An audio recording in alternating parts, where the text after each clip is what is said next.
안녕하세요. 사랑하는 에덴의 교회 여러분, 처음으로 반갑습니다. 우리가 계속 사무엘 하를 읽고 있습니다.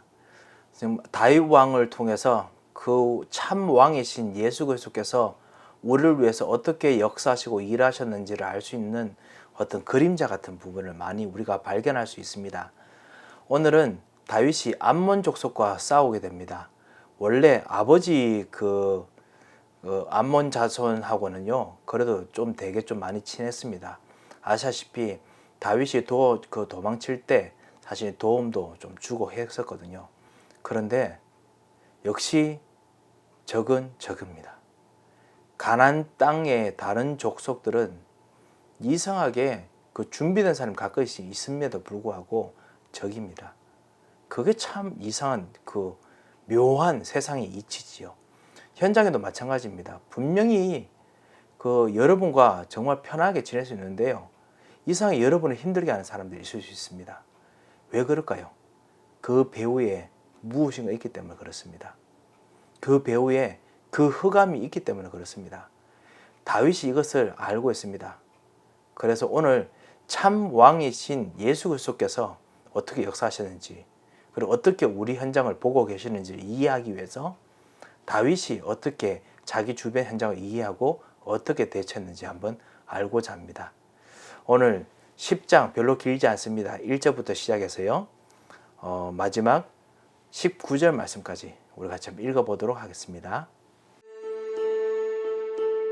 그 후에 암몬 자손의 왕이 죽고 그의 아들 하눈이 대신하여 왕이 되니 다윗이 이르되, 내가 나하스의 아들 하눈에게 은총을 베풀되 그의 아버지가 내게 은총을 베푼 것 같이 하리라 하고 다윗이 그의 신하들을 보내 그의 아버지를 조상하라 하니라. 다윗의 신하들이 암몬 자손의 땅에 이르매 암몬 자손의 관리들이 그들의 주 하눈에게 말하되, 왕은 다윗이 조객을 당신에게 보낸 것이 왕의 아버지를 공경함인 줄로 여기시나이까? 다윗이 그의 신하들을 당신에게 보내 이 성을 엿보고 탐지하여 함락시키고자 함이 아니니까? 하니 이에 하눈이 다윗의 신하들을 잡아 그들의 수염 절반을 깎고 그들의 의복의 중동 볼기까지 자르고 돌려보내매 사람들이 이 일을 다윗에게 알리니라. 그 사람들이 크게 부끄러워하므로 왕이 그들을 맞으러 보내 이르기를, 너희는 수염이 자라기까지 여리고에서 머물다가 돌아오라 하니라. 암몬 자손들이 자기들이 다윗에게 미움이 된 줄 알고 암몬 자손들이 사람을 보내 벳르홉 아람 사람과 소바 아람 사람의 보병 2만 명과 마아가 왕과 그의 사람 1,000명과 돕 사람 12,000명을 고용한지라. 다윗이 듣고 요압과 용사의 온 무리를 보내매 암몬 자손은 나와서 성문 어귀에 진을 쳤고 소바와 르홉 아람 사람과 돕과 마아가 사람들은 따로 들에 있더라. 요압이 자기와 맞서 앞뒤에 친 적진을 보고 이스라엘의 선발한 자 중에서 또 엄선하여 아람 사람과 싸우려고 진치고 그 백성의 남은 자를 그 아우 아비새의 수하에 맡겨 암몬 자손과 싸우려고 진치게 하고 이르되, 만일 아람 사람이 나보다 강하면 네가 나를 돕고 만일 암몬 자손이 너보다 강하면 내가 가서 너를 도우리라. 너는 담대하라. 우리가 우리 백성과 우리 하나님의 성읍들을 위하여 담대히 하자. 여호와께서 선히 여기시는 대로 행하시기를 원하노라. 요압과 그와 함께한 백성이 아람 사람을 대항하여 싸우려고 나아가니 그들이 그 앞에서 도망하고 암몬 자손은 아람 사람이 도망함을 보고 그들도 아비새 앞에서 도망하여 성읍으로 들어간지라. 요압이 암몬 자손을 떠나 예루살렘으로 돌아가니라. 아람 사람이 자기가 이스라엘 앞에서 패하였음을 보고 다 모임에 하다데셀이 사람을 보내 강 건너쪽에 있는 아람 사람을 불러내매 그들이 헬람에 이르니 하다데셀의 군사령관 소박이 그들을 거느린지라. 어떤 사람이 다윗에게 알림해 그가 온 이스라엘을 모으고 요단을 건너 헬람에 이르매 아람 사람들이 다윗을 향하여 진을 치고 더불어 싸우더니 아람 사람이 이스라엘 앞에서 도망한지라. 다윗이 아람 병거 700대와 마병 4만 명을 죽이고 또 그 군사령관 소박을 치매 거기서 죽으니라. 하다데셀에게 속한 왕들이 자기가 이스라엘 앞에서 패함을 보고 이스라엘과 화친하고 섬기니 그러므로 아람 사람들이 두려워하여 다시는 암몬 자손을 돕지 아니하니라.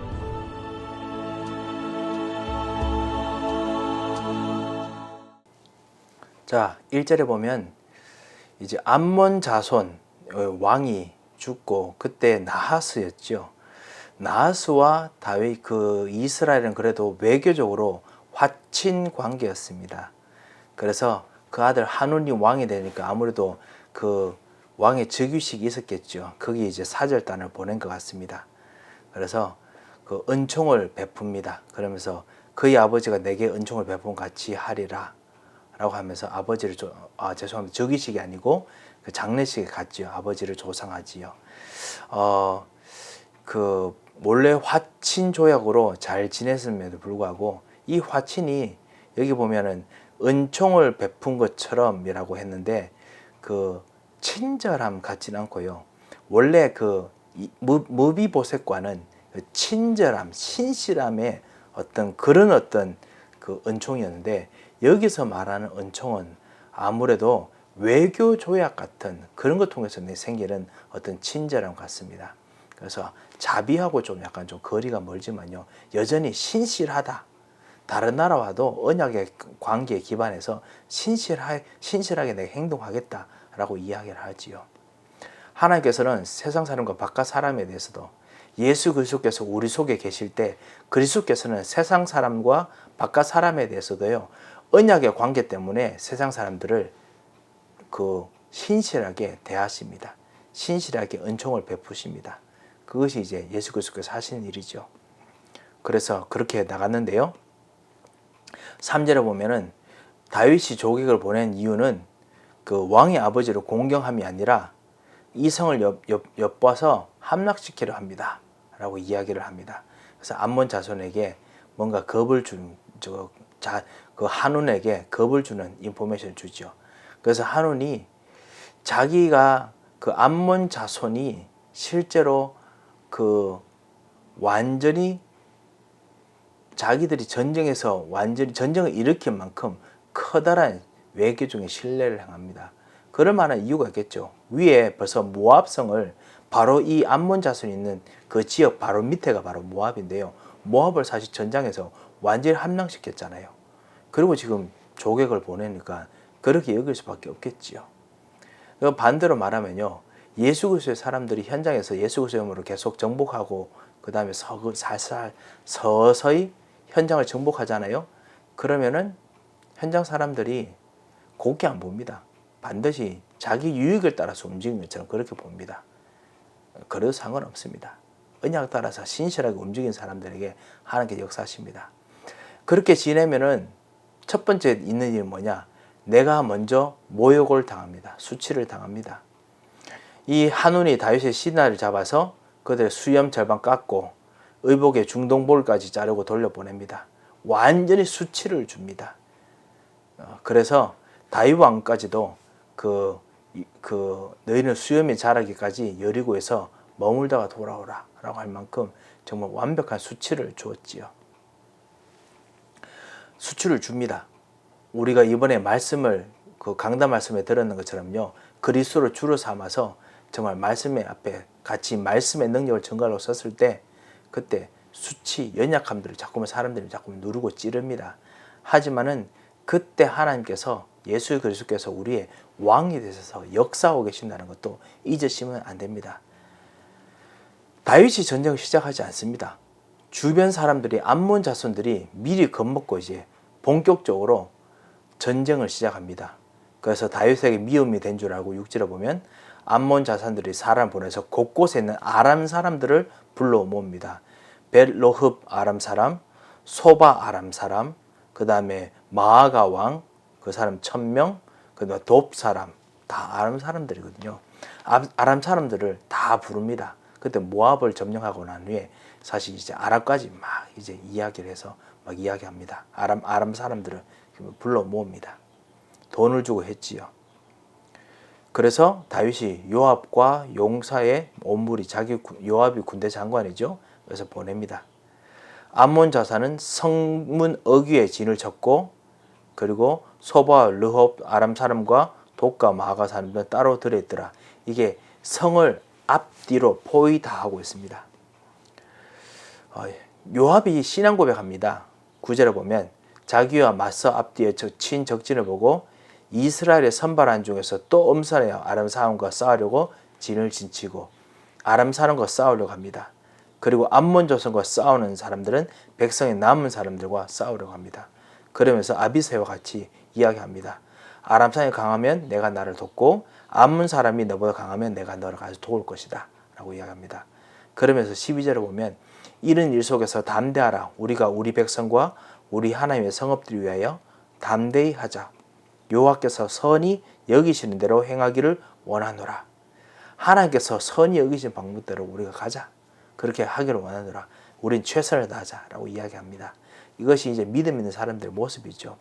요압이 여러 가지 믿음이 없는 행동들 많이 하고 배신도 많이 때립니다만 믿음도 있었습니다. 그런 불구하고요. 그래서 요압과 그와 함께 백성이 아람 사람을 대항하여 싸우러 나가는데 도망갑니다. 그렇습니다. 하나님의 사람으로서 여러분께서 그리스도가 왕으로서 여러분이 현장에 나가면요. 진짜 믿음으로 나가면은, 말씀의 능력으로 나가면은 흑암의 세력은 도망갑니다. 엄청나게 겁줍니다. 엄청나게 여러분 누릅니다. 엄청나게 여러분의 수치에 모욕을 줍니다. 하지만은 말씀 가지고 본격적으로 붙으면요.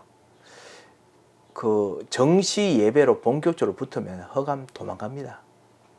그래서 도망갑니다. 암몬 자손이 도망함을 보고 그 아람 사람들도 아람 사람들도 도망하고 그다음 암몬 자손도 도망함 보고 자기들도 도망합니다.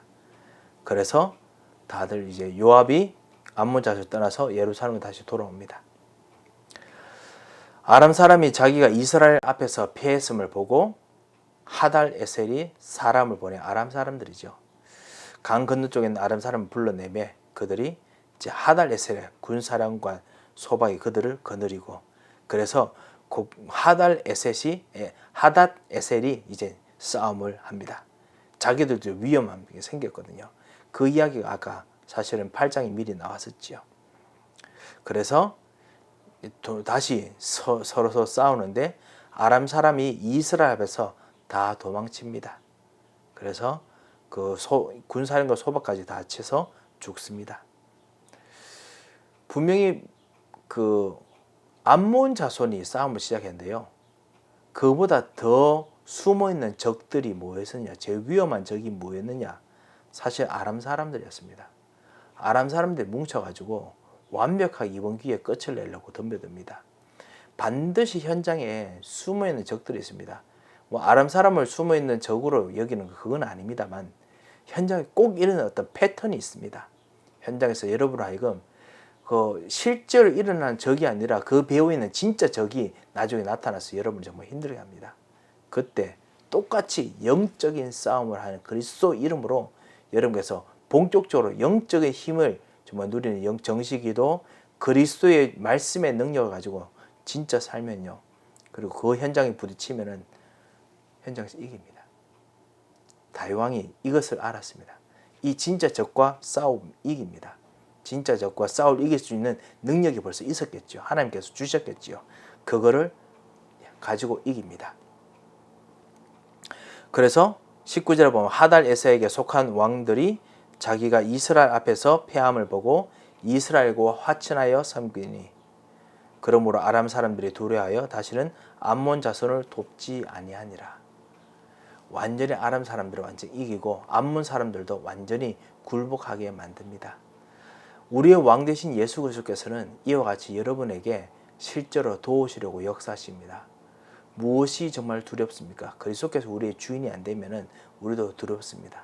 하지만 그리스도께서 우리의 주인이시고 진짜 적들이 일어나도 우리는 싸울 수 있는 참된 길을 열어주십니다. 이 놀라운 축복을 누리시는 또 오늘 하루 되시기를 정말 주님 이름으로 축원드립니다. 한번 기도하겠습니다. 살아계신 하나님 아버지 은혜를 감사를 드립니다. 오늘 다윗 왕의 싸움을 통해서 우리 현장에서 일어나고 있는 보이지 않는 영적 전쟁, 세력 전쟁의 흐름들을 같이 읽었습니다. 주님, 정말 하나님께서 우리들에게 진정한 영적 싸움할 수 있는 비밀들을, 영적 싸움할 수 있는 진정한 용기를, 영적 싸움할 수 있는 진정한 내용을 허락하여 주셔서 그리스도로 말미암아, 그리스도의 주인으로 말미암아 말씀의 능력으로 사는 진정한 축복들이 오늘도 있도록 주님 우리를 붙잡아 주시고 역사하여 주셔서 하나님 현장 속에서 일어나는 모든 일 속에 정말 휘말리지 않는 진정한 하나님의 언약 속에 우리가 잠기도록 주 예수께서 도우시고 역사하여 주셔서 응답하시고 인도하실 것을 믿고 감사하며 살아계신 주 예수 그리스도 이름으로 기도드립니다. 아멘.